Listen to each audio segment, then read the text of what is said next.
Bonjour à tous, bienvenue sur Moss Musculaire, j'espère que vous allez bien. Avant de commencer la vidéo, pensez à vous abonner à la chaîne et à mettre un petit like sur les vidéos pour me soutenir, ça me ferait énormément de plaisir.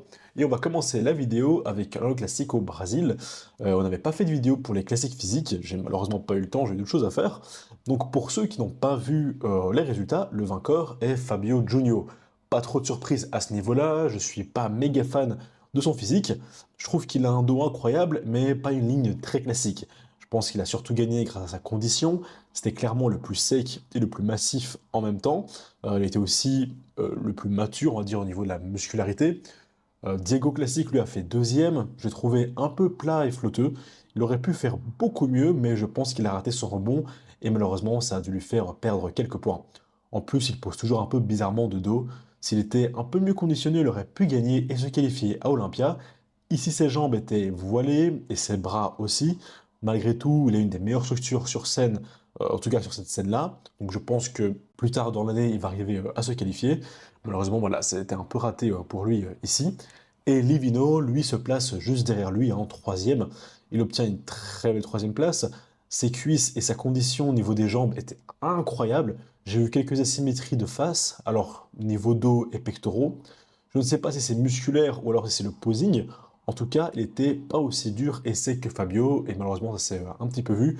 Malgré tout, une troisième place à cet Arnaud classique, pour lui, c'est déjà vraiment très très bien. Je trouve qu'il passe un petit peu mieux sur ses physiques updates que sur scène. Il paraît beaucoup moins massif sur scène que sur ses photos.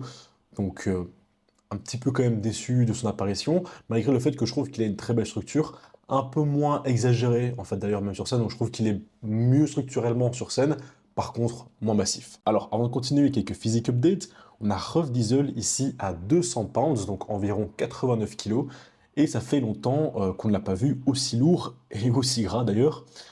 Pour rappel, il a encore pas mal de marge sur scène.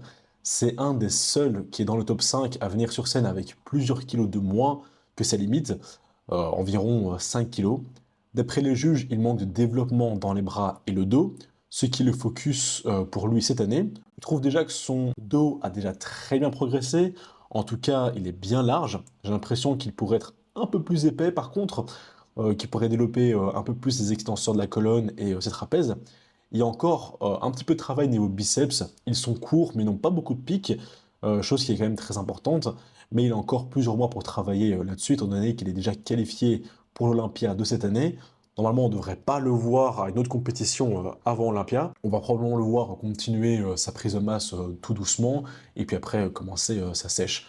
Je ne sais pas combien de kilos il a prévu de prendre par rapport à l'année dernière, mais en tout cas, les progrès qu'il est en train de faire sont déjà assez impressionnants. Wesley Vissers, lui, est déjà parti sur son off-season en préparation de Olympia. Il a déjà les yeux virés sur la coupe, toujours en très bonne condition, mais c'est assez habituel avec Wesley. Il ne remonte jamais très très haut hors des compétitions. Pour lui, le travail étant principalement à mettre sur les fessiers et les ischios. Peut-être que je le verrai au FIBO ce week-end, je pense qu'il sera là normalement. Donc c'est un petit peu discuter avec lui, de vous filmer tout ça et de le poster sur la chaîne ainsi que sur mon Instagram. Donc d'ailleurs, n'hésitez pas à aller me suivre sur Instagram, @mossmuscular. Le lien est dans la description, vous pouvez voir toutes les news en live d'ailleurs, et prévu quand les nouvelles vidéos sortent. Et des fois aussi, de temps en temps, je fais des vidéos plus courtes. Là, je vais essayer d'en faire beaucoup au FIBO pour vous les poster. Alors, on va parler aussi un petit peu de Nick Walker, là, qui se prépare pour le New York Pro. Il a récemment posté une story où il s'entraîne à faire un vacuum. Et Nick, s'il peut faire un vacuum et affiner sa taille de face, je pense que c'est un peu game over. Il a un des meilleurs front double biceps sur scène. Ça se bataille un peu, je dirais, entre Adi et Samson. Mais j'ai toujours trouvé que ses abdos étaient un peu trop larges et du coup gâchaient pas mal de choses sur son front double. Et là, par contre, s'il peut arriver à rentrer ses abdos sur cette pose et à affiner sa taille, là, par contre, il peut faire très très mal. Il ne faut pas oublier que beaucoup de gens le voient comme un gars qui pourrait battre Derek et gagner Olympia. Et la vérité, c'est que ce n'est pas une option impossible. Nick est hyper bon de face et de dos. Les seules choses qui lui font perdre beaucoup de points, c'est le fait que voilà, c'est pas le plus esthétique, c'est sa sangle abdominale et ses jambes qui sont hyper massives de côté et de dos, mais qui perdent un petit peu en rondeur de face.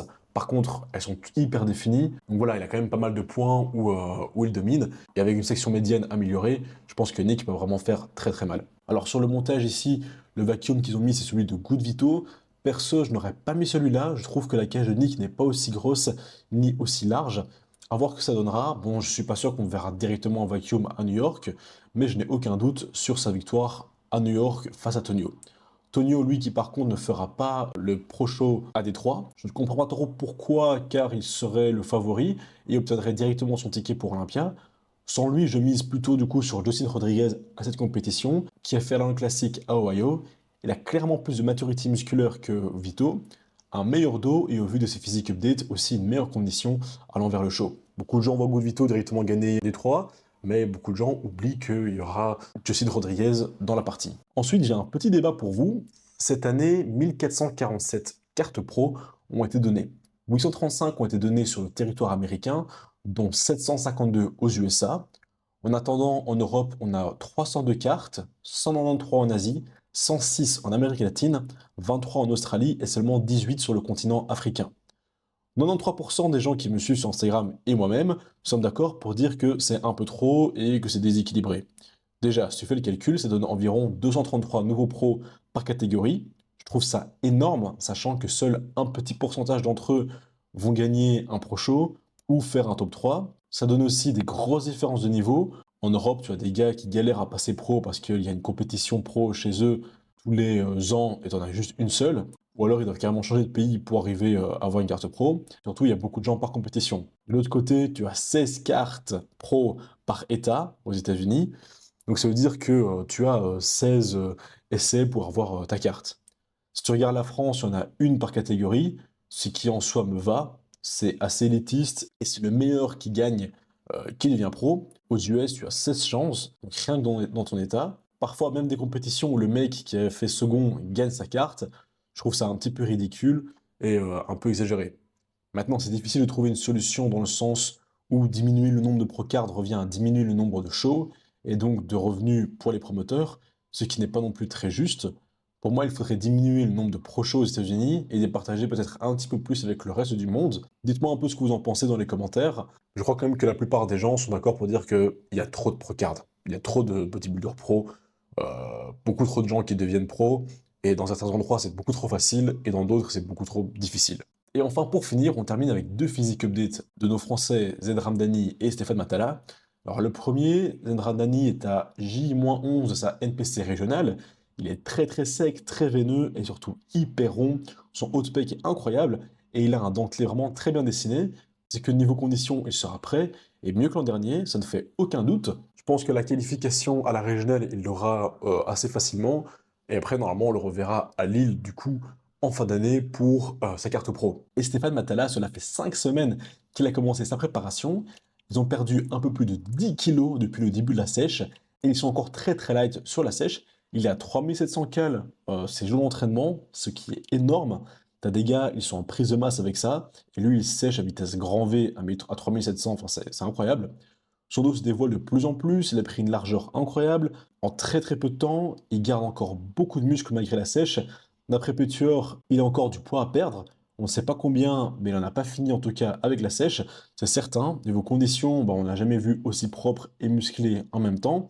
Donc vraiment aucun doute que sa compétition sera au point sur scène et qui sera vraiment hyper sec et écorché. Probablement plus écorché qu'on ne l'a encore jamais vu. Il fait une petite variation d'ailleurs dans son posing de dos, une chose que j'aime bien personnellement, en relevant le bras vers le haut. Ça accentue son V et donne un côté un peu plus classique. Ça lui va bien, je trouve. Dans tous les cas, je suis vraiment très impressionné par ses progrès cette année.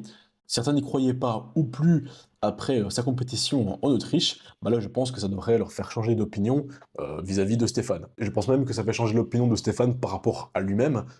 Pour rappel, à la fin de la compétition en Autriche, Stéphane disait qu'il ferait plus qu'une seule compétition, que ce serait tout ou rien à cette compète. Et là, j'ai l'impression que déjà, il nous a annoncé un plan de 5 compétitions sur une année complète. Donc je crois qu'il reprend déjà un peu plus d'espoir. Donc voilà, ce sera tout pour cette vidéo, j'espère qu'elle vous aura plu. On se retrouvera probablement pendant le week-end pour parler du Détroit Pro Show. Moi, je serai déjà parti à partir de vendredi pour le FIBO, donc ça va être un petit peu difficile pour moi de faire des vidéos en étant en voyage. On se retrouve à très vite sur la chaîne. C'était Karim, du Mode Muscular. À bientôt. Ciao.